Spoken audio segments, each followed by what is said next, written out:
Hi everyone and welcome to Big Brown Kitchen. और आज हम देखेंगे एक बहुत ही इजी और बहुत ही डिलीशियस चॉकलेट डेजर्ट की रेसिपी जिसे आप अपकमिंग रक्षाबंधन या फिर अपने किसी भी स्पेशल ओकेजन पे ट्राई कर सकते हैं। तो इस रेसिपी के लिए आपको चाहिए no butter, no flour, no sugar, no cocoa powder, no oven and no pressure cooker. But yes, इस रेसिपी के लिए आपको चाहिए होंगे 5 इंग्रेडिएंट्स। तो आइए देखते हैं कि हम ये बहुत ही डिलीशियस सा चॉकलेट डेजर्ट कैसे बनाते हैं। तो सबसे पहले आपको चाहिए एक कटोरी और थोड़ी सी होम फॉइल। होम फॉइल को इस तरह से फोल्ड करते हुए कटोरी के अंदर प्रेस करें और फिर उसका एक मोल्ड बनाएं ताकि जो हम केक बनाएं उसको हम इजीली निकाल सकें। तो इस तरह से आपके लिए एक cake mould without a cake tin is all done and ready. तो अब चलते हैं हम नेक्स्ट स्टेप पे। नेक्स्ट स्टेप में हमें चाहिए ओरियो बिस्किट्स। मैं यहाँ पर 12 ओरियो बिस्किट्स यूज़ कर रही हूँ। आप ओरियो की जगह पार्ले जी, मारी, डाइजेस्टिव, बर्बन कोई भी बिस्किट यूज़ कर सकते हैं। और अब हमें इन बिस्किट्स को रफली इस तरह से बस तोड़ना है। सारे बिस्किट्स को रफली क्रश करने के बाद इसके अंदर हम डालेंगे 1/4 कप हर्शी सिरप। 1/4 कप यानी कि 4 to 5 table spoon of Hershey syrup. और इसके बाद डालें 2 table spoon of crushed walnuts. Walnuts की जगह आप almonds, cashew nuts, pistachio, hazelnuts कुछ भी यूज़ कर सकते हैं, but I prefer using walnuts. और अगर आप चाहें तो वॉलनट्स को रोस्ट करके भी डाल सकते हैं, उससे काफ़ी अच्छा टेस्ट आता है। और अब हमें इन सारी चीज़ों को अच्छे से मिक्स करना है।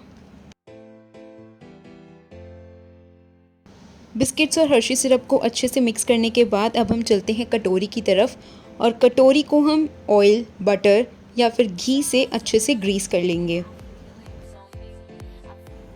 और अब हम कटोरी के अंदर बिस्किट का मिक्सचर डाल देंगे और उसको अच्छे से स्प्रेड करेंगे, प्रेस करेंगे ताकि हमारा केक सेट हो सके।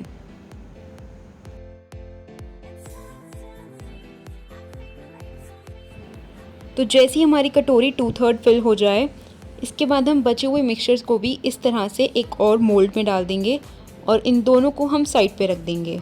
और अब हम चलते हैं नेक्स्ट स्टेप की तरफ। नेक्स्ट स्टेप में हम बना रहे हैं बहुत ही डिलीशियस सा chocolate ganache. So for the chocolate ganache आपको चाहिए fresh cream. So for the fresh cream I am using mother dairy fresh cream. You can also use Amul fresh cream. और इसके अंदर मैं डालूंगी 1/2 cup dairy Milk chocolate. Dairy Milk chocolate की जगह आप डार्क चॉकलेट यूज़ कर सकते हैं, कंपाउंड चॉकलेट यूज़ कर सकते हैं। मिल्क चॉकलेट तो डेयरी मिल्क होती ही है। और इन दोनों चीज़ों को हम 1 मिनट के लिए माइक्रोवेव कर देंगे। माइक्रोवेव से निकालने के बाद इस तरह से हम उसको मिक्स करेंगे और हमारा चॉकलेट गनाश बनके बिल्कुल तैयार है। तो बहुत सारे लोग मुझसे ये पूछते हैं कि 1/2 कप डेयरी मिल्क कितनी हुई। 1/2 cup of Dairy Milk chocolate is 100 grams of Dairy Milk chocolate. और you can also take 40 rupees वाले 2 packets and it is plain Dairy Milk chocolate. I am not using any fruit and nut और crackle वाला flavour. It's plain simple chocolate. और अब हम chocolate ganache को cake के ऊपर डालेंगे बिल्कुल इस तरह। तो यहाँ पर आप अपनी पसंद से कितना भी चॉकलेट गनाश डाल सकते हैं। जितने आपके कंटेनर में स्पेस बची है उतना डाल सकते हैं। जितनी चॉकलेट आपको पसंद है उतना डाल सकते हैं, कोई रिस्ट्रिक्शन नहीं है। इसके बाद आपको क्या करना है, इसको डेकोरेट करना है। तो डेकोरेट करने के लिए मैं यूज़ कर रही हूँ walnuts, cashew nuts, pistachios and pomegranate seeds. But आप कुछ भी यूज़ कर सकते हैं। चॉकलेट बॉल्स यूज़ कर सकते हैं, ग्रेटेड चॉकलेट यूज़ कर सकते हैं और अपने मनपसंद के नट्स भी यूज़ कर सकते हैं। तो चॉकलेट को अच्छे से डेकोरेट करने के बाद इसको हम होम फॉइल से इस तरह से कवर करेंगे और इनको हम फ्रीज़र में रखेंगे फॉर 1 आवर। 1 घंटे के बाद हम इन्हें फ्रीज़र में से निकालेंगे और इनको डीमोल्ड करेंगे।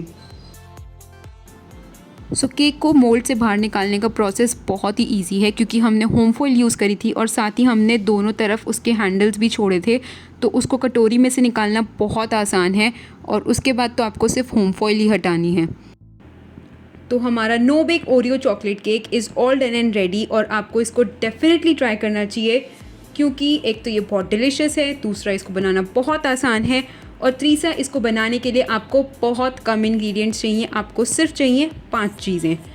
तो आप इस रेसिपी को ज़रूर ट्राई करें और कैसी लगी हमें कमेंट सेक्शन में लिखकर ज़रूर बताएं।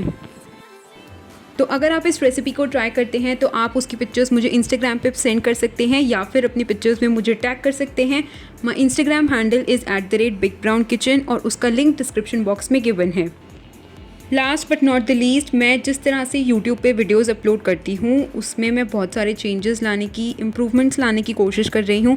तो अगर आपके पास कोई भी सजेशन है जिस तरह से आप कंटेंट देखना चाहते हैं तो आप मुझे कमेंट सेक्शन में लिखकर बता सकते हैं। I would love to hear your feedback and your suggestions. So that's all for today. Don't forget to like, share, comment and subscribe to the channel, and thank you for watching.